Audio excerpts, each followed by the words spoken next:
Good afternoon. If you could please take your seat, it's time to get the show started.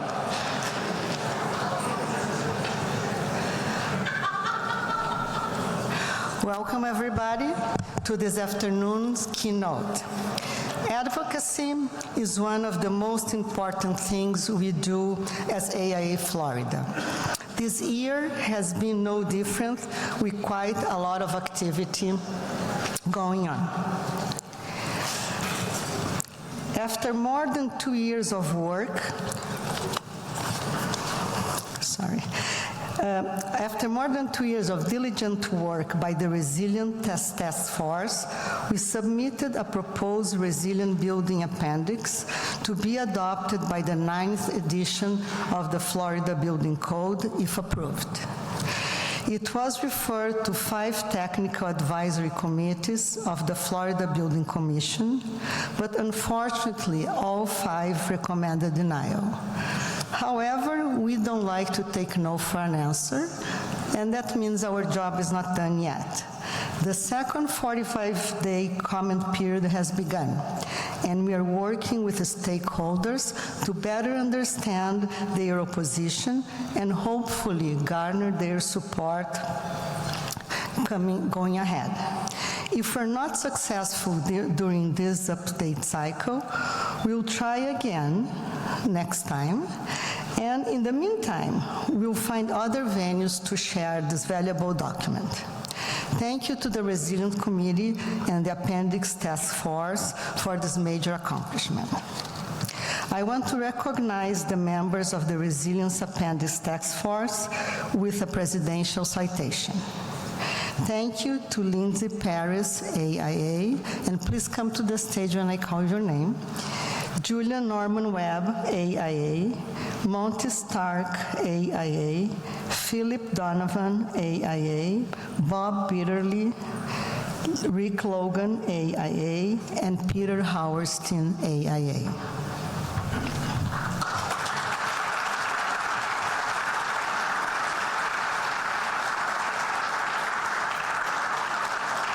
And a special thank you to Rick Logan, AIA, who has helped bringing our document through this process, which is quite cumbersome.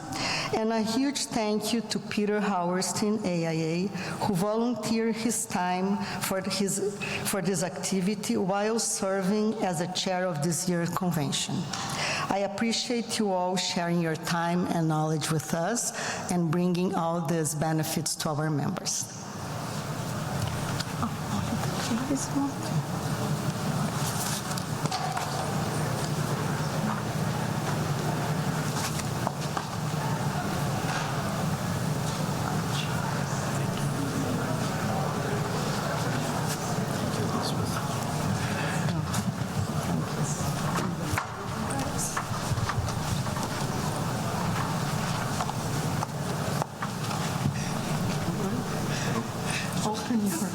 Sorry. It's my first time.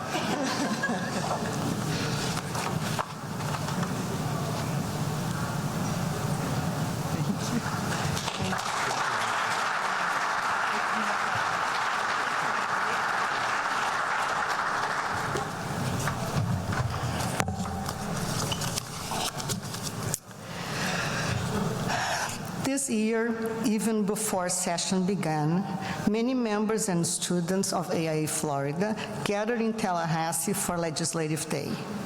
We had our largest attendance ever at this event. Our visit to Tallahassee was during a committee weekend before many bills were filed. We heard rumors of deregulation or some sort of restructuring the BPR. Our number one issue automatically became keeping architects licensed. However, we also presented this year posters to our lawmakers, reminding them of the need of resilience in our state. The poster featured projects that performed well during last year's hurricane season, following our concept of celebrating success stories. Here is a video highlighting this year's Legislative Day.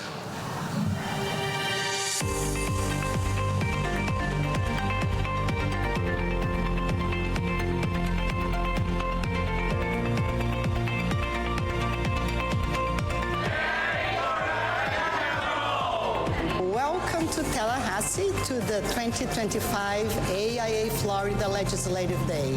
We had over 200 registrars attending our event today, and within that group we have 93 students, which means we have 2 records broken at this event.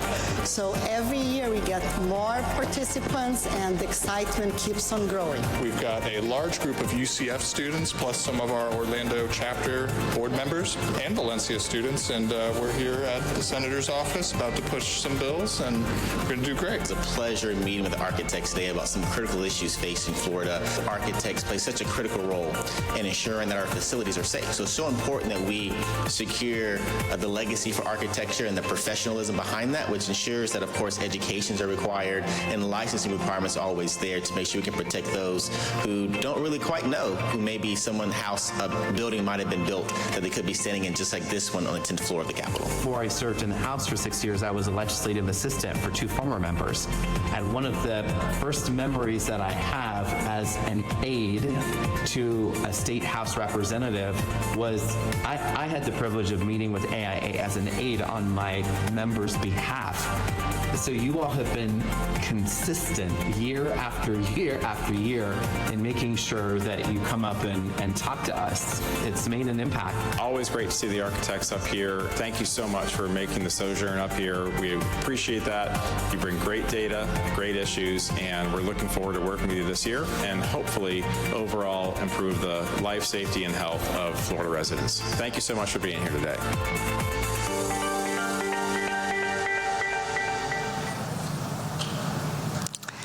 Well, mark your calendars for January 27, 2026 to be in Tallahassee for our next year's Legislative Day.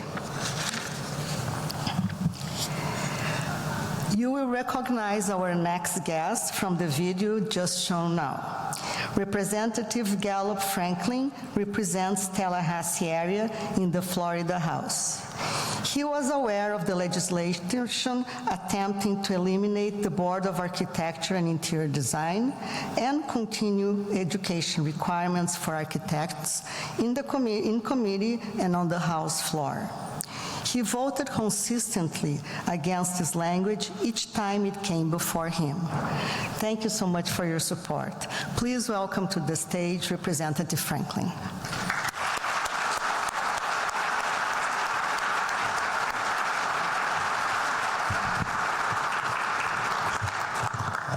Good afternoon. It's great to be here. Thanks so much for the invitation to spend some time with you these couple of days. But first and foremost, I want to thank each and every one of you for the hard work you do back in your local communities. Oftentimes when we stand in buildings just like this and we don't think about all the hard work and the talented folks that had to truly make all the right decisions to ensure the safety of all of us in this room. And so I do know the work that you do, sometimes people aren't aware of how critical it is for the safety and security of our state and those who have no clue what goes into architecture.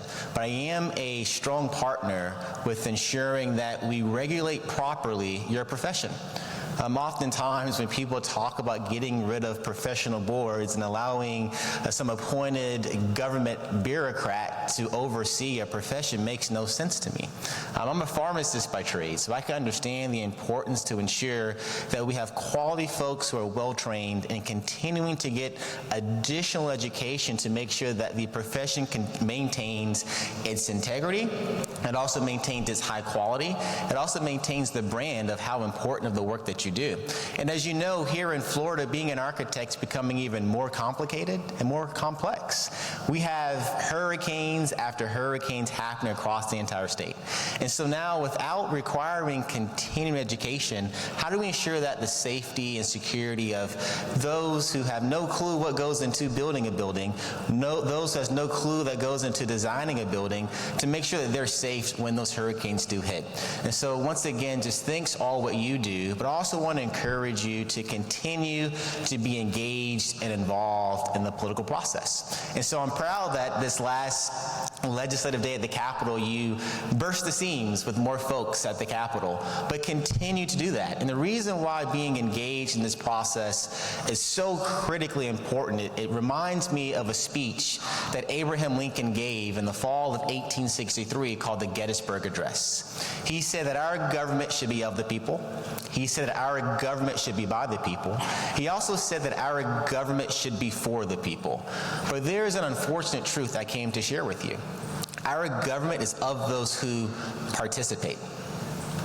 So then our government is also by those who participate.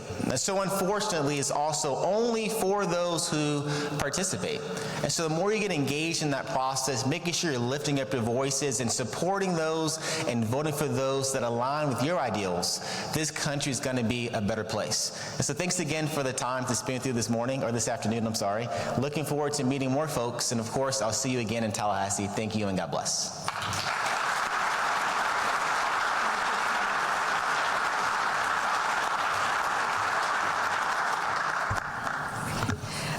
Thank you, Representative Franklin.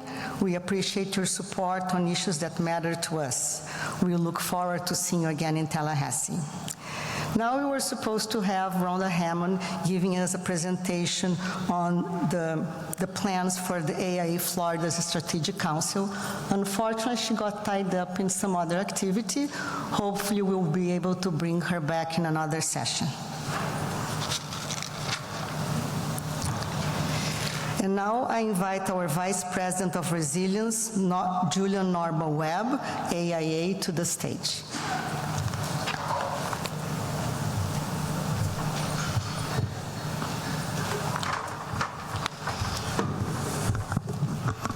Thank you, Elizabeth.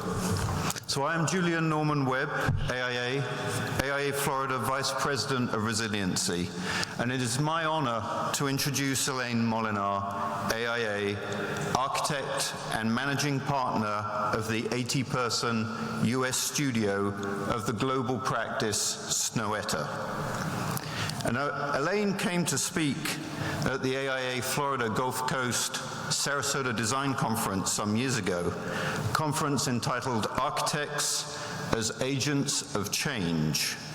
And we were captivated by the depth of thought of her presentation. Snøhetta take an integrative approach to architecture, landscape, and interior design to create works that enrich connections between people, material resources, sustainable design, natural habitats, and ecosystems. And Elaine's focus is on work that is rooted in fostering dignity, a sense of belonging, and the collective right to the enjoyment of public space. Elaine is a graduate of UT Austin and a 2019 recipient of the Texas Medal of Arts.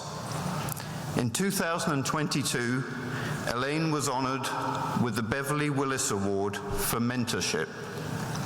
She has a deep interest in nurturing the future generation of design professionals and is on the UT Austin Advisory Board.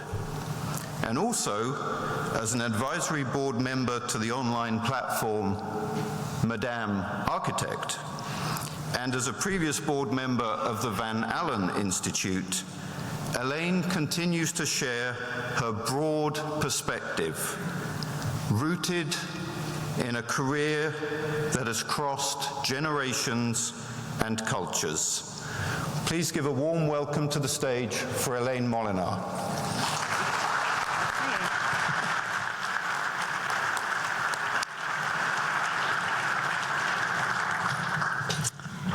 Okay, let's see.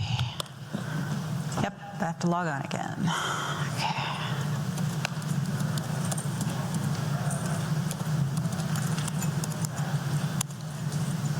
Password incorrect.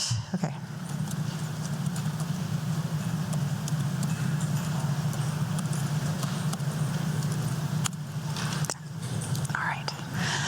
Thank you. Thank you for that warm introduction. And I can see I need to change my headshot. So it's been a while. Well, thank you for coming. And I guess we'll just get started here. Right. Okay. I think we all know what the problem is. Just this year alone, all of these tragic and momentous events have happened, devastating situations all across the country. And while buildings continue to contribute significantly to this problem, buildings can't solve all of this problem. Buildings alone just can't do it. But they can do better. Balancing cost, quantity, and quality, these are traditional metrics that all of us, we use to achieve our project goals and our clients' goals and project needs. However, now we really need to add that fourth metric of environment. And until there is legislation in every state and at a national level, it's up to us to educate and encourage our clients to invest in the future. Our first efforts into high-performing buildings started in Norway around 2012. We were using the zero emissions building scale, which is common, it's standard in Europe. So starting from the left, and these are some of the projects that we've all worked on and/or have completed along that scale. Starting at the left, you have a non-zero building, which is just basically a code-based project, and then gradually coming over to the right. And in Norway, the zero emissions building scale it requires you to achieve all of your sustainable design goals within your footprint, and that's within the building footprint, not even the site footprint. So there's no buying of offsets allowed in that scale. So I'll show you a couple of the projects that are on that scale and a couple of others as well. In 2020, we won a design competition for the Theodore Roosevelt Presidential Library, which is located in the Badlands of North Dakota. Theodore Roosevelt, or TR as he's commonly called in those parts, spent a meaningful part of his life there in the Badlands after losing both his wife and mother on the same day in 1884 on February 14th. So he left Washington and came out here, and here he basically reinvented himself and became the TR that we all kind of remember, the Rough Rider, the rancher, the hunter, and the conservationist. In fact, he's often referred to as the conservation president. He impacted the national park system well beyond his presidency. He doubled the number of sites within the national park system and created the Antiquities Act of 1906, which protects historic landmarks and prehistoric structures in addition to the ground that they stand on. Of course, he was also a very complex individual, and that full story will be told within the Presidential Library, but this project and our design really celebrates his love of conservation and his love of the landscape. In terms of generating a positive environmental impact, the ground itself has the greatest potential here for this project, and I'll talk a little bit more about that later. And given TR's love of the outdoors and conservation, it became clear to us that the design of this project had to be an immersive experience, and in many ways, the landscape itself is the library. The project it's on a 93-acre site. Those 93 acres were acquired as part of the first stimulus package during the pandemic. It's on a bluff outside the town of Medora, North Dakota. Medora has about 12 or 20 permanent year-round residents, and that's sort of, it swells over the tourist season. The project is high on a bluff, and what sits below it are those little black dots down there. There's an amphitheater, an outdoor amphitheater, which shows nightly, 365 nights a year, a musical which tells the story of Medora and Theodore Roosevelt's life there. And in fact, there is a person whose mission in life is to be a Theodore Roosevelt impersonator. And every single day, he's sitting around town in the cafe or in the park or dressed as Theodore Roosevelt, talking as Theodore Roosevelt. And, you know, if you didn't know better, you'd think he was Theodore Roosevelt. So this is a very special place. When we started the competition, we went out to the site and we spent a few days on site, literally, because we camped out there rather than stay in a hotel during the first days of the pandemic. And we gathered pieces of the site and pulled all of these artifacts together, like bones and stones and rocks and antlers and plants. And that just kind of gave us a feel for the site, the nature of the color and textures that we wanted to embody into the design. And that experience and these artifacts helped form the basis to help generate the form of the building. As you can see kind of in that sketch model here. The form also responds to the climate in very, very basic ways. It's bent to minimize the exposure to heavy winds, and it's a very, very low as possible. It has a very low profile in the landscape. The competition brief called for the building to be right front and center of the view that you're looking at here, at the apex of the bluff, right on axis with the approach to the site. And we just thought that was the wrong approach.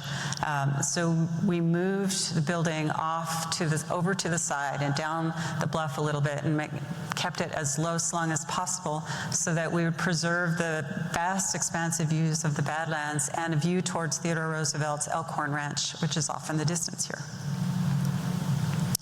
In addition to the building, there's a path around the edge of the bluff. It's called the Loop. It's about 3/4 of a mile walk around so that you can have a curated outdoor experience. And even though the parking is somewhat obscured, screened by creating that cut in the ground there to, again, preserve those views and to limit the impact that construction would have on those views of the landscape. You can see the extent of that library loop here in this aerial view. It's a journey through a landscape of diverse habitats, punctuated with places to stop. And as you move along, your relationship to the ground changes. So sometimes that boardwalk is a bridge, sometimes it's carved into the ground, and sometimes it's just sitting flat on the landscape, and its form and shape changes along the way.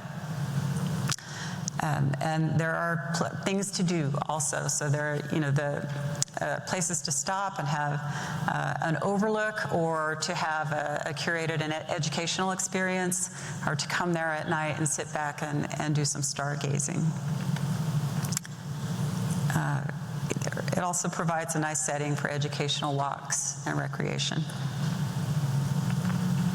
Here's entry to the building. The entrance is an outdoor breezeway, so that's divided into those two volumes, or two pebbles, like you saw in the model. The galleries are on the left, which tell the story of TR's life, and on the right there are event rooms and amenities. Here's in the breezeway, you can see the use of structural timber construction, and inside the lobby. So this is a rendering, and here are some of a recent construction photo of rammed earth walls, some of the largest rammed earth walls I've seen, with soils that are from the region here. So it was very important to us that your first and last impression of the project is primarily a landscape, but that also happens to have a building along with it. This project is pursuing the Living Building Challenge, and the LBC, or as it's called, states that the end goal of the Living Building Challenge is to encourage the creation of regenerative built environment. Rather than focus on doing less harm, the goal is to contribute positively to the environment and diminish the gap between current limits and endgame solutions. So that's today around the world, there are about 35 projects which have achieved full petal certification versus partial. Like there are projects that you might reach your certification goals in between 1 and 6 of those classifications, but this project is on track to achieve full certification. So we're looking forward to that. It would be the 36th in the world to do that. Some of its energy goals are in terms of waste, net positive waste. That means as much waste as possible, it remains on site to minimize the amount of waste going to landfill. There's on-site composting and recycling, disassembly of materials for future use, and the use of cut and fill. There will also be seasonal multi-paddock grazing and controlled burns every 5 to 10 years to reduce biomass overgrowth and the risk of uncontrolled wildfire. The goal for carbon is to balance the embodied carbon of materials and construction with carbon sequestering. The Great Plains is second only to the ocean in terms of its capacity for storing carbon, and I'll come back to that in a bit. Again, the goal for water is to retain as much groundwater on site as possible to mitigate surface runoff in order to help foster native planting. There's constructed wetlands and bioswales and controlled overflow around the bluff edge to mitigate and reduce erosion. The goal for energy is as much as possible on-site renewables, passive design strategies, as in the orientation of the building, shade, and the use of radiant heat and thermal mass. There's an insulated green roof on the building as well, and some photovoltaics. Some of those photovoltaics are shade structures for the parking that's on site, and there are electric charging stations as well for cars. So there will be controlled multi-paddock grazing on site. So that means there's short duration per area, which allows time for growth to recover after being grazed. And this helps keeps the plants leafy, and that means they have a higher nutrition value, and that means that the livestock, so the cattle and the bison, can digest it more quickly, and that reduces the amount of biogas that they emit. So soil restoration is probably the most significant part of the project in terms of the Living Building Challenge pursuit. The site has suffered for generations from overgrazing and uncontrolled burns because that has caused a lot of invasive species to come in and take over. And then they catch fire. So the site needs to be repopulated with native plants. The problem is, though, that industrial nurseries just can't provide non-commercially propagated species that have genes that are specific to this part of the Badlands. But invasive species are actively being removed, and new seed mixes will be added and aid in soil regeneration and therefore carbon sequestration. So that's where we realize that great potential of the ground. And the importance of landscape architects in the design professions as well. The seed collection project is how those new species are being prepared. The project involves the local community, and active community engagement is a big part of the Living Building Challenge as well. So there are a bunch of volunteers from the community. Design team members also went out there, and local property owners allowed free access to their properties, and everyone was directed to specific areas and instructed about how to collect seeds from certain species. And then at that point, those seed collections were transported to North Dakota State University, where they were propagated in nurseries. All of those seeds are owned by the Theodore Roosevelt Library Foundation, and not only will they be used on site to regenerate the soil on site, but they can also be donated or sold to neighboring properties as well. Here, so you see that. This is a living calendar, something that our landscape team generated. You can see what's happening all year round with various plant and animal species. You see the library at the center, so you can draw a line through like any point in time or in space, and you can see what's happening. That's what's going on. So the library can schedule an event to help to highlight what's going on outside or to avoid something that's happening. So for example, they might schedule a presidential debate if we ever have one of those again. They can do that, they can decide to do that during turkey season or avoid the mating season of another property. So it would also tell them when is the best time to schedule a nature photo shoot, for example. So this is to ensure that all plant, animal, and human activities are as in sync with each other as possible to limit damage to the environment. This is a recent construction photo. This project will be open on July 4th next year. And so far on schedule, on budget, on schedule. This is a project in Texas at the Blanton Art Museum at the University of Texas at Austin, which is where I went to school. So there was a little bit of pressure here. The Blanton Art Museum has a world-class art museum, it's a world-class collection from works all over the world, but the museum itself has suffered from a lack of identity and visibility. It was often confused for a classroom building. It sits on the edge of campus, straddling both academic and civic life, but didn't really have a clear identity that belonged to either one. It's on axis with the Texas State Capitol to the south, and to the north to Ellsworth Kelly's Austin, his last work, which was acquired by the university, and it was built and completed shortly or around the time of his death. So, and also to complicate things, this is an art museum that's in two distinct buildings.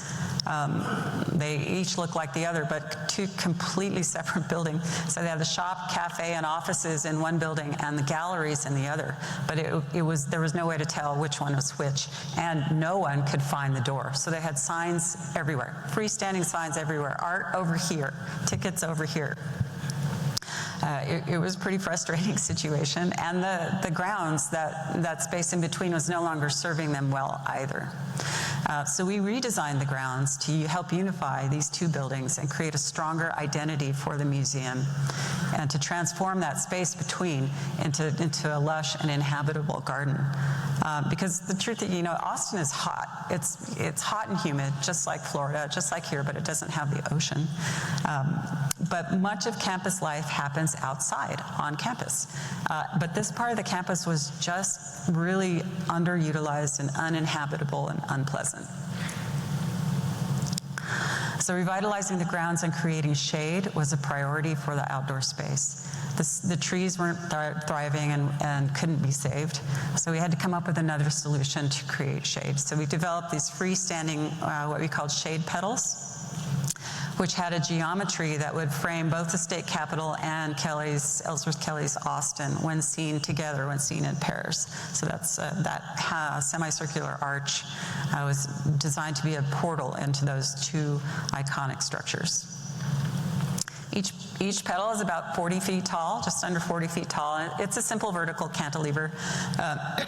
The petals are perforated on the top. You see all those different size holes on the top. So it's not completely, it's not going to keep 100% of the rainwater out, but most of the rainwater goes down through the column and into the groundwater system.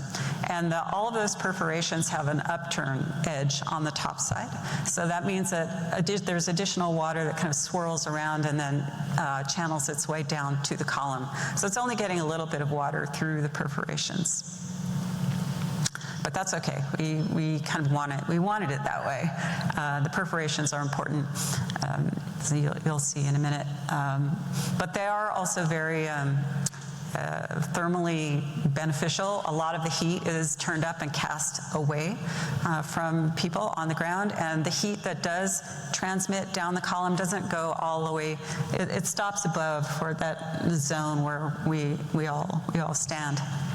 They're not hot to the touch either. They're not metal. They're a form of fiberglass, a polymer. It's like a form of fiberglass, so they're not hot to the touch at all. And they're designed to withstand hurricane force winds, because those do happen there from time to time, and more.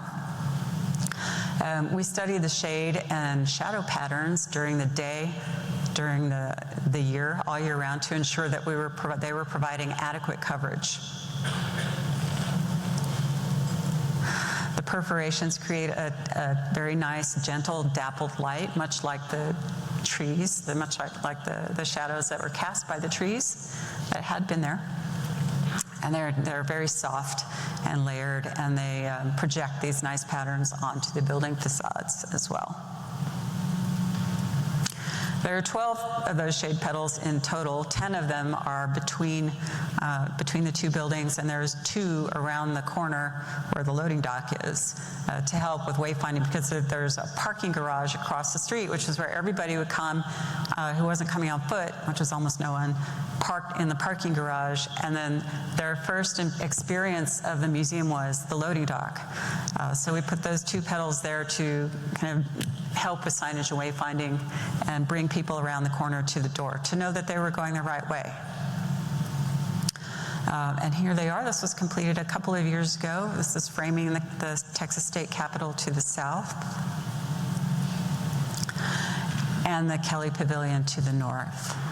So you see those 2 arched openings, or like dormer windows on the facades now, signal where the entrances to the museum and the ticketing and shop are on the left, on the right, on the left.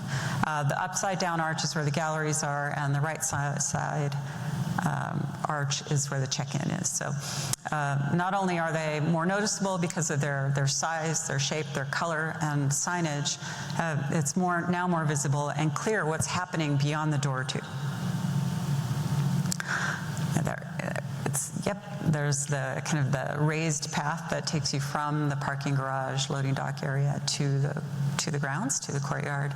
All the gardens were redesigned as well.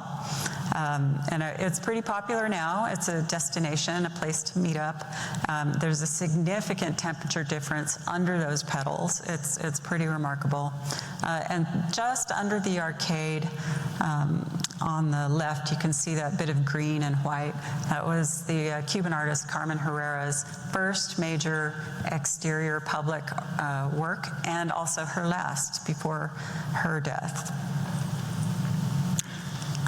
And here, the relationship between inside and outside has now been strengthened and clarified. It's very clear, I think, now that these are not classroom buildings on the edge of campus, but really also they have a civic presence as well as being rooted on the university. And since completion, the attendance has dramatically increased as well. This was completed a couple of years ago of public gardens in New York City on Madison Avenue. This is Philip Johnson's former AT&T building, now called 550 Madison. It was largely ignored and empty for years. And then once we started to propose adjustments to it, there was this heavy push to get it landmarked, and which it was. There was even a protest. There were about 12 people protesting any change to these buildings. Previously, people had thought it not worthy of achieving landmark status, but it's a pretty robust example of postmodern architecture and extremely well built. It's a very impressive building. I remember when it opened, I was a student. It was open in the mid-'80s, and of course, you know, the top of it is what got all the attention, that caused the sensation, because it looked like a piece of furniture. I don't ever remember hearing any discussion about the base and its relationship to the street, which is probably the most important part of a tower in a city. Here's a street view, which you can see of the original design. It has these large, very, very tall and dark hypostyle halls, which are open air. They had cafe seating under there, and there's on the right, you'll see from the side view that glass atrium and a small, what they called annex, the cultural annex, which was a museum of sorts. And it was a give back for being able to build a taller building and to build beyond the setbacks. So they had to provide that public amenity.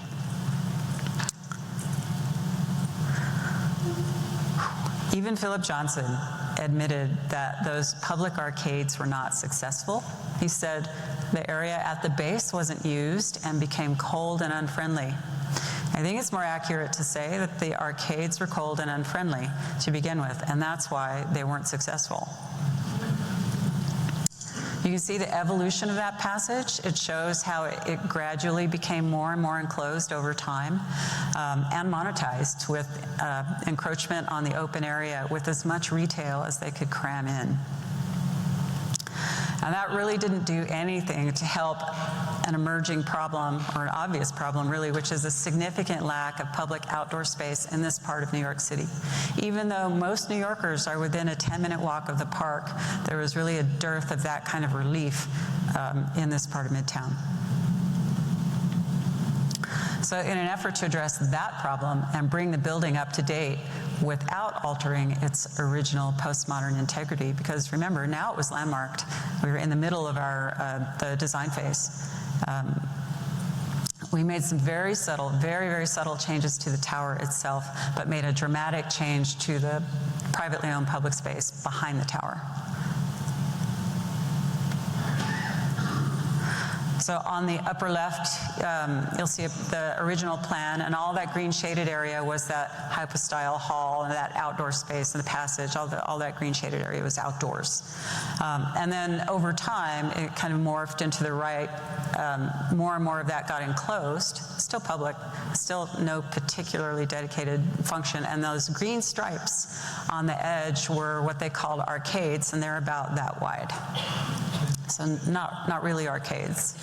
And then on the bottom was our proposal. We kind of eliminated that arcade and brought the retail, enclosed retail, back to Madison Avenue and created more outdoor space in the back behind the tower. And it was kind of as a topographical solution.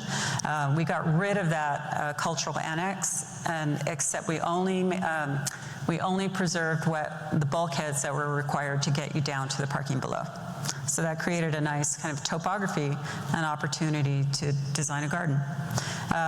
In the tower itself, there was two banks of elevators in the podium, so they didn't go all the way to the top.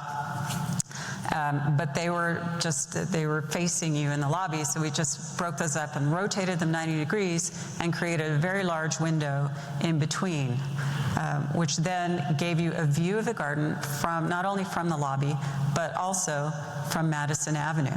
So as you're walking down Madison Avenue, you can look through the lobby, through the window, and you can see that there's a garden back there. So back to that annex on the side and that heavy glass roof. We scrapped all of that, and we replaced it with a lighter, lower canopy, glass canopy. So it's much lower, the space is wider, and it feels more intimate. So the canopy offers rain protection to the part which is habitable by people. But then at the back, which is on the right-hand side, you'll see there it's all open air, so the rainwater reaches the trees below in the garden. The tower now stands free without that sort of heavy appendage that it used to have. And here you can see it completed. It's become very popular. It's a great spot. People work there. They have lunch there. They just take a break there.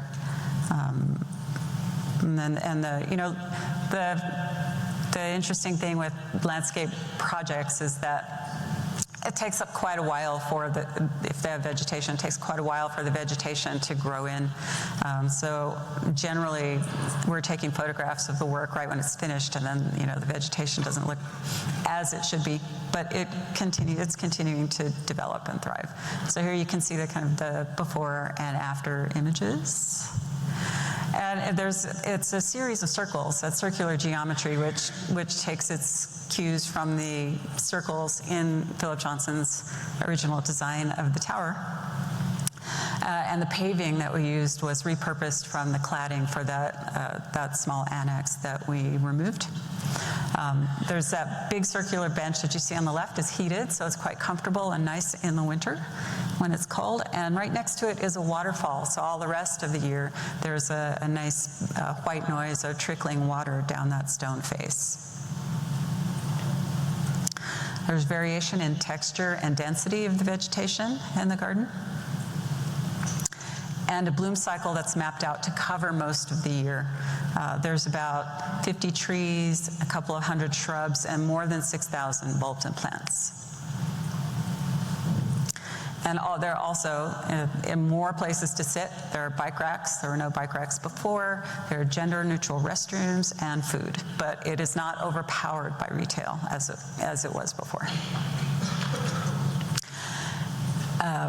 It's just it provides a nice, much needed respite to a busy part of New York City, a very fast-paced, noisy, busy part of town. And it's public space that no longer needs a sign to tell you that.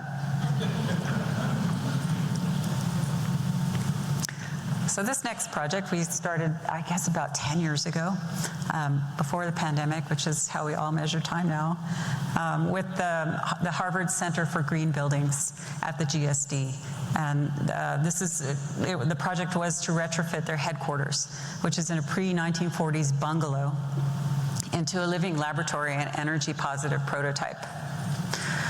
So they've been in that building for quite a long time, and they wanted to test some of their ideas on this old house. And they wanted to create a living digital model that would constantly be measuring the house in terms of how it was performing energy-wise every day, every year, all year round, year after year. So as a prototype, it's called House Zero. It addresses one of the biggest problems that we have in terms of energy, and that is the inefficiency of old buildings, of existing buildings. A typical wood frame house uses over twice the amount of energy per square meter compared to a passive house, for example. And property owners spend more than $230 billion annually heating, cooling, and powering about 100 million homes. That's quite impressive. But so instead of a space program, the client gave us an energy program and told us this is what the project has to do. And they wanted this to be one of the first of its kind, and to be what they called a quadruple zero project. So these were the goals that we had to achieve. And it became a total gut retrofit from what it was into office space that could handle 20 people on a regular basis and expand over time to house 20 more, so 40 in total. And of course, it had to be completely accessible. So there were a lot of upgrades that we had to make. The program is simple.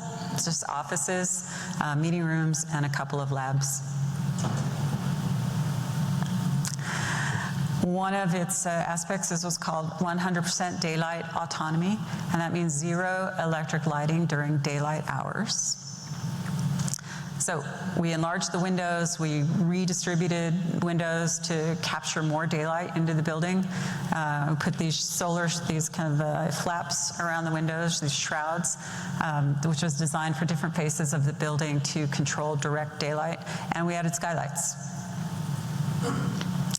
Inside, the floors and perimeter surfaces near the windows are light and color, and that helps reflect and bounce more light deeper into the room. And then sensors trigger electric lights to come on once daylight levels sink to a certain level. That's all automated. In terms of thermal comfort, we had to upgrade the envelope and increase the thermal mass from its 1920s era construction. We used wood-based insulation for everything above grade, and it was most economically efficient, most efficient environmentally also, to keep the existing wood floor framing, although we had to beef it up in certain places because it had to, it had loads for more people. And then there's a 3 1/4 inch topping slab on top of that wood framing, which also increases thermal mass, but it also allowed us to run radiant floor heating in the slab, powered from geothermal wells. We used reclaimed wood instead of concrete for retaining walls, which was an easy way to deal with easy way to be carbon efficient. And because much of the house was opened up, we got a lot of the rooms and, bigger rooms, fewer rooms. Acoustic comfort was a big deal. It was important. We had a lot of these faceted, perforated acoustic panels. They are backed with recycled denim as their acoustic material, and the slabs on the floors, the heavy floor slab, provided also some sound isolation between floors.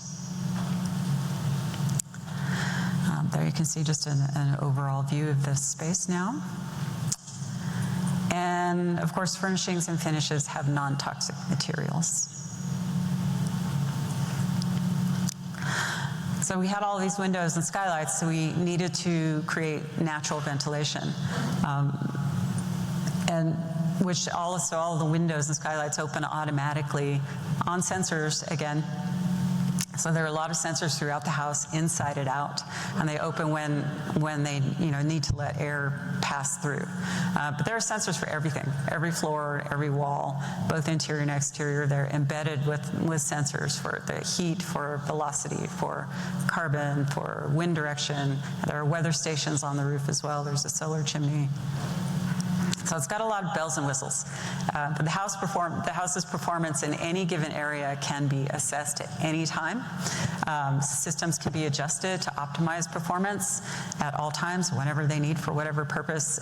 But all of this monitoring is part of the center's ongoing research into energy efficiency. And they're promoting zero energy buildings worldwide. So they're using this as their research. I'm just going to show you one last project. This is a mixed-use high-rise in Oslo, Norway. We began this 10 years ago in 2015 as a natural ventilation case study. Because if you reduce the amount of energy that you spend on ventilation, you can reduce your carbon footprint for the whole project.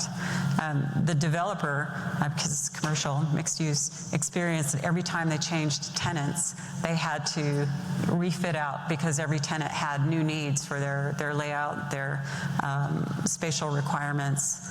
So they were doing a lot of new arrangements. So they were doing a lot of tearing down and rebuilding, tearing down one system and building another. So that's not very cost efficient, and they sensed, of course, a business opportunity in natural ventilation. And that's, I guess, proof that nothing changes until a developer can smell a buck. So for this project, being energy efficient meant a passive design, or as we say, low-tech is the new high-tech. So in the case of natural ventilation, if you want fresh air, you just open the window. In very basic terms, and that's what this project does, except all of those windows are on sensors. Everything's on sensors, so they open automatic. But in Norway, it is no longer allowed to build a new building without mechanical ventilation, which is weird. And in a cold country, because Norway is way up north, they spend more money on cooling than they do on heating in a typical office building. So that's a rather interesting phenomenon. This is what you're seeing, the site. And this is the part of Oslo where the site is located. It's located along the, what they call in Nydalen is the neighborhood along the Akerselva River, which historically was used to transport timber, so it was fairly industrialized. But with the 17th, 18th, 19th century brick buildings, that's quite nice. And now a lot of them have been, revamped into office buildings and food halls, hotels. It's a great public amenity now, and the river itself is also a very popular hike and bike trail. And there's also a lot of multifamily housing in this part of town. So also with natural ventilation, I should point out that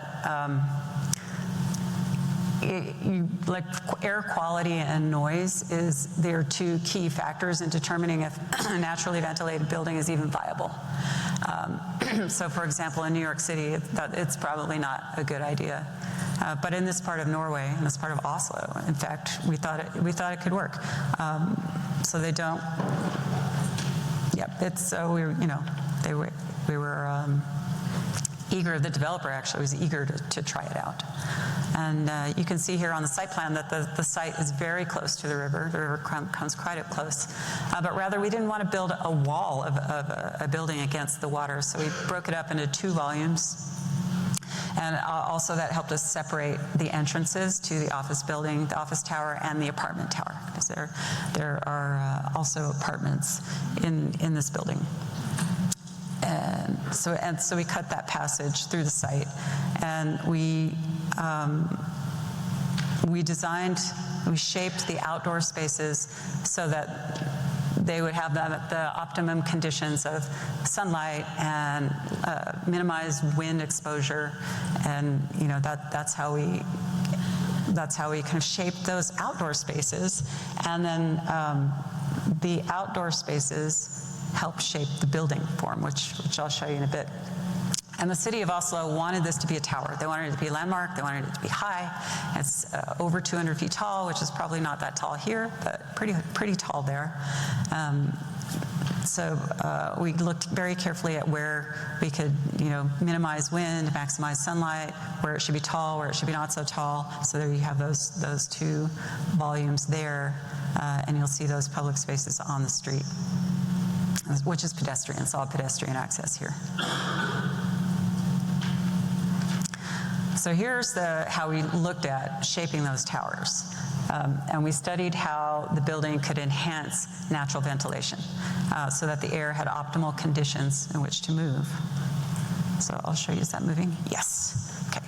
So it was clear that the more facets you have, the more you could experiment with window location, and you could maximize cross ventilation, because this creates the pressure differential that you need to get the air moving. So just with a simple 4-sided box, you really only have 2 sides to work with. And here, this is the ground floor. You see there's a restaurant on the ground floor. You can see the pass-through. You can see how the entrances are separated. And this is a typical office floor. So in general, this building, it has higher floor-to-ceiling heights. In the office, it's 3.4 meters, and in the apartments, it's 3.1, just a little over 1.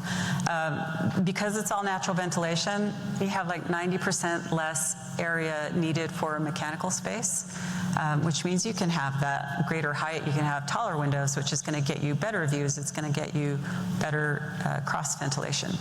But the challenge with a fully naturally ventilated building is that there's not a lot of flexibility. There's not endless flexibility.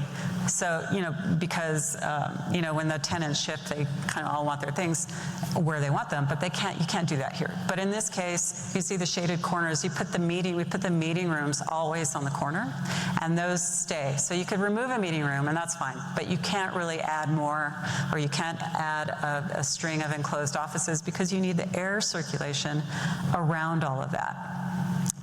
And that generally tends to work. When it's challenging is on a day where it's really hot and there isn't any wind. But that's pretty rare in Oslo. That hardly ever happens. So this is still kind of, it's easier to get the air moving in this environment. But you don't have the endless flexibility. So, for example, if you wanted a quiet phone booth pod or whatever, which we all use now, you have to put them out in the open so that their air flows free and clear around them, rather than stacking them up in a line, which is then going to create a barrier for the ventilation. So in the beginning, the developer who wanted to do all this, they were a little frightened of that lack of flexibility. But in the end, they were really appreciative of the lack of radical change that they would have to do every time the tenant turned over. And here you can see a model of air moving through a typical office floor.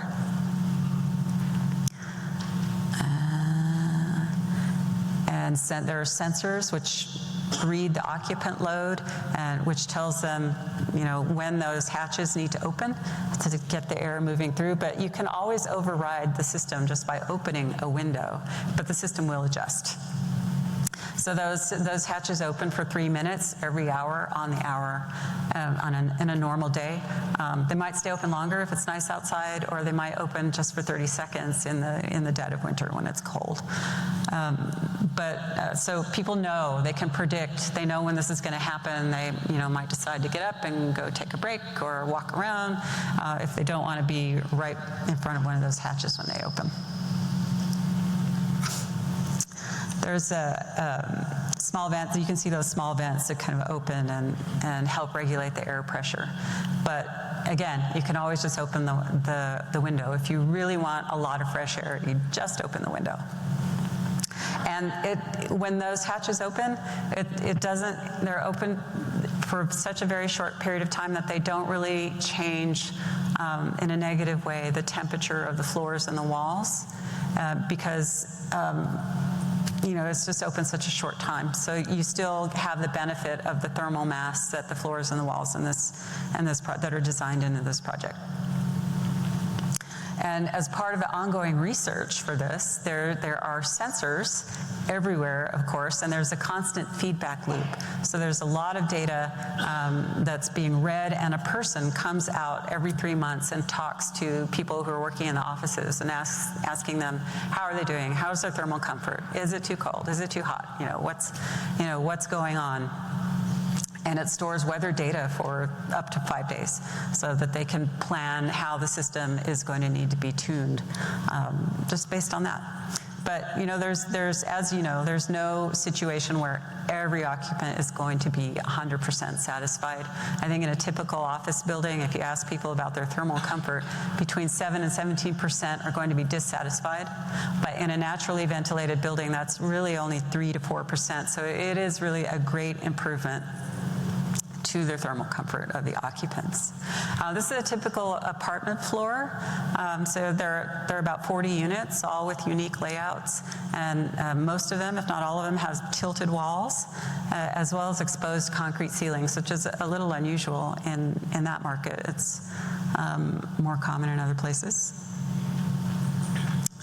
And each unit has at least 2 angled windows and on a corner, multiple sides, so you can get that cross air through.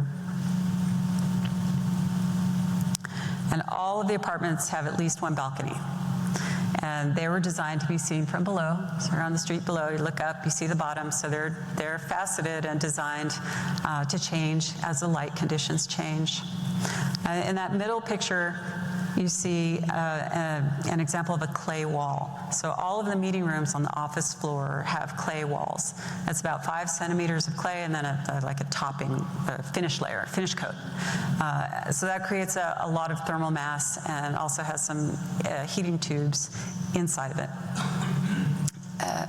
But it wasn't used everywhere throughout because the contractor just couldn't find enough expertise to do it at the scale of this building. So it's just in those meeting rooms.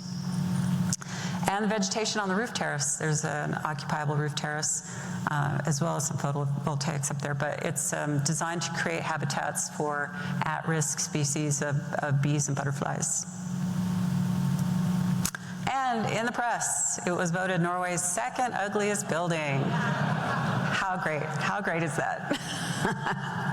But it's also been winning, design awards and sustainability awards as well. So I think it's growing on people over time. So, and I think that's it. Thank you.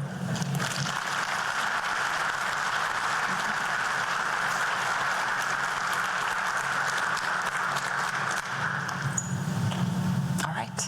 Thanks for coming.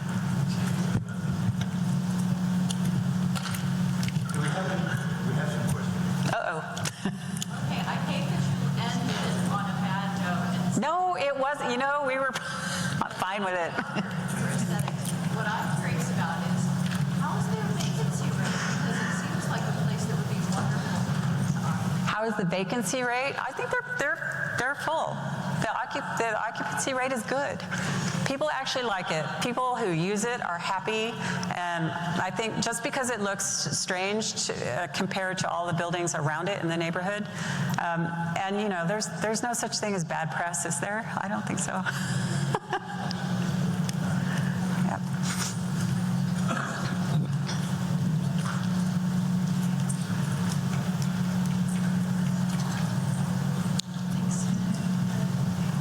I love what you showed about regenerative design that you did on the first site, and there was a lot of land, to utilize, et cetera.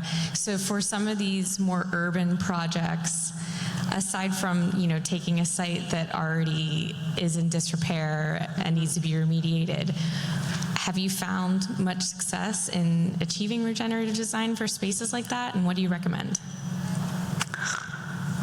I mean, every situation obviously is different, and this truly was a unique opportunity to really, because I think there's so much potential in the ground, and for landscape architects to play a much larger role in sustainable design than architects. I mean, I think it's obvious what architects need to do, and I think there's always potential in retrofit. And for me, the most important thing is to do what you can, because doing something is better than doing nothing.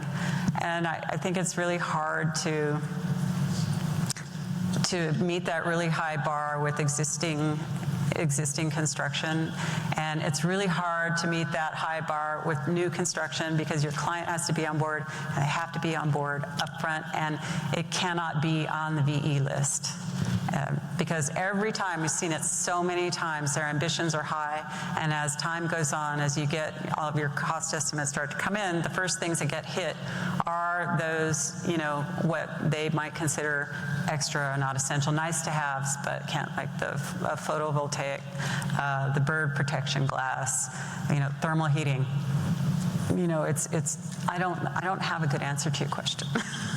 That's fine, thank you. And given that you have all these great projects where you have had success, have you been able to measure any cost benefits that you might even have up front or very quickly that you could tie back to those design strategies that would keep them from cutting it out? Yeah, I think there is data, so especially the projects that come out of our Oslo studio, because they're done in conjunction with what's called the Powerhouse Consortium, and that involves government research institutes, and of course they are generating all of that data. The projects that we've done with high ambitions here in the United States aren't old enough yet to have seen the benefit of that data.